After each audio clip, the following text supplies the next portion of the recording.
Bugun sizlar bilan dadalar hamda o'g'il bolalar uchun yangi yil sovg'alar ideyasini ko'rib chiqamiz.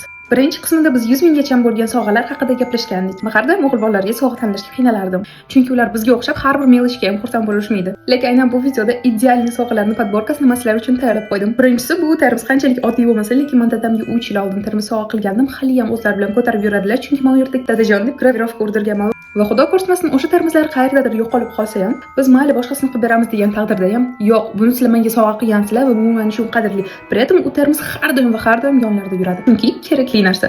Sovg'am byudjetliroq bo'lishini xohlayman desangiz agar, o'sha odam yaxshi ko'radigan shirinliklar, napitkalar va har xil shunga o'xshash narsalar bilan, shunga o'xshash mashina, gantel, sanga o'xshagan podelkalar qilishingiz mumkin. Bu sovg'a oluvchi odamni aniq emotsiyada qoldiradi. Yoki dadamiz, ukamiz, tanishimizga shapka, sharf va perchatka sovg'a qilishimiz mumkin. Chunki men bilamanki, har doim bunaqa narsalarni faqat ayollar olishadi. Ya'ni oyim dadamga, men ukamga.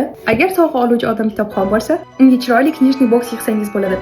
Shunaqa интересный оформлениялар bilan. Keyingi sovg'alar narxi значительно farq qiladi, ammo ular juda ham kerakli bo'lgani uchun har doim ishlatishganda sizni eslashadi. Bu bizda powerbank, naushnik, mashina uchun shunaqa kichkina pылесос, telefonlar va gadjetlarni quvvatlantiruvchi устройство. Keyingisi, agar sovg'a oluvchi odam sportmen bo'lsa, unga ikkilanmasdan yangi sumka yoki krossovka va shunga o'xshash narsalarni sovg'a qilishingiz mumkin. Qaytgancha yana ko'plab ideyalarni men Telegram kanalimda qoldirdim. Keyingi videoda noodatiy va odamni lol qoldiradigan sovg'alar haqida gaplashamiz.